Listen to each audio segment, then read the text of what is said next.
Bonjour à toutes, bonjour à tous, bienvenue pour cette vidéo dans laquelle je vais vous partager mon processus créatif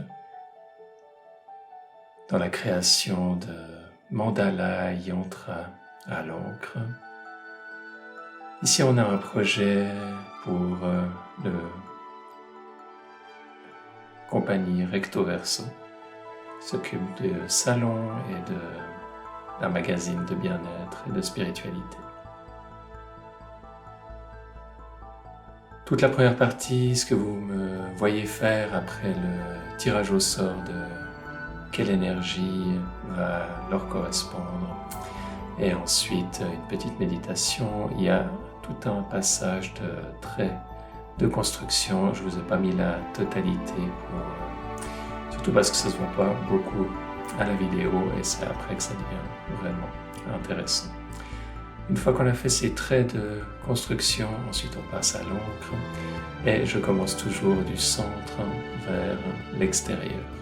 Donc il y a déjà des traits de construction qui me donnent des formes géométriques et ensuite j'ai plus qu'à remplir.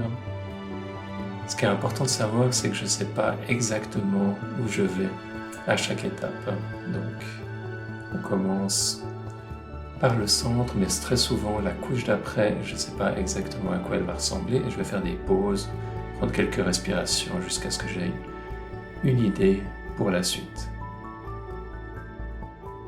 Au début, j'essaye aussi de faire mes différents mélanges de couleurs, qu'en général 2-3 couleurs que je vais utiliser, éventuellement 4 pour la totalité du dessin. Et en général, comme je l'ai dit, je pars du centre vers l'extérieur. Après, il y a beaucoup de symbolique, il y a une base qui est traditionnelle à la géométrie qui commence à se dessiner, mais il y a toujours à chaque fois une interprétation et mes intuitions et quelque chose que je cherche à raconter au-delà de cette symbolique. J'essaye de jouer avec. Ici, on a par exemple un symbole qui va se répéter avec cette étoile au centre et les lotus, qui va se répéter 3 fois dans le dessin et qui à chaque fois va comme se complexifier, qui va partir de quelque chose de très simple et aller à quelque chose de un peu plus complexe. Et ça nous fait des parallèles avec ce qui se passe également dans des interprétations qu'on peut avoir métaphysiques par rapport à cette réflexion qui peut être dans notre vie à différents niveaux, à un niveau de la conscience, à un niveau émotionnel et à un niveau physique. Ensuite, un des moments préférés, mais aussi un des moments les plus délicats, ça va être l'écriture. Moment où on n'a pas envie de louper une lettre, surtout quand on a déjà passé pas mal de temps avant. Et en général, je prends un petit moment avant pour écrire la phrase. Mais après, il va y avoir aussi un peu d'ajustement par rapport à exactement l'espacement. Des fois, je me trompe d'un ou deux mots et je vais devoir avoir besoin d'un peu de créativité pour pouvoir terminer sans laisser un trop gros espace. Et bien sûr, ce qui serait pire encore, sans ne pas pouvoir finir d'écrire ce que j'ai envie d'écrire. Et c'est des phrases à chaque fois qui ont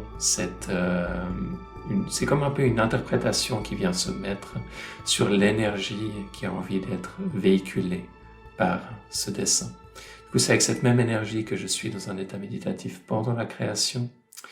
Et en même temps, elle vient se formuler sous la forme d'une phrase, une phrase qui va être bénéfique pour la personne qui la reçoit dans ce moment-là de sa vie et qui peut bien sûr être interprétée elle-même de multiples façons. Et là, quand on arrive vers les couches extérieures de la création, c'est là où il commence à y avoir des infusions de différents styles qui commençaient déjà à prendre forme dans le dessin, mais qui vont commencer à fusionner ensemble. Et c'est notamment le cas avec cette dernière ligne où on va fusionner ce qu'il y avait de jaune doré et cette structure en point avec également la forme des lotus qui a été présente. Donc les deux structures un peu fondamentales qui nous ont accompagnés jusque-là fusionnent dans ce dernier élément. Donc chacune de ces créations a quelque part comme ça un peu son histoire. Vous voyez aussi beaucoup tourner la feuille et souvent quand je crée ces différents patterns, ils évoluent eux aussi au cours du temps. Bien sûr, après il faut vraiment regarder en détail, mais moi je vois les détails quand je les fais. Et il y a un peu toute leur histoire qui se passe à ce moment-là. Il y a à chaque fois aussi une histoire de lâcher prise dans chacune de ces créations. Et je finis bien sûr par effacer les traits de construction, qu'on ne voit pas forcément à la vidéo, mais qu'on voit sur la création.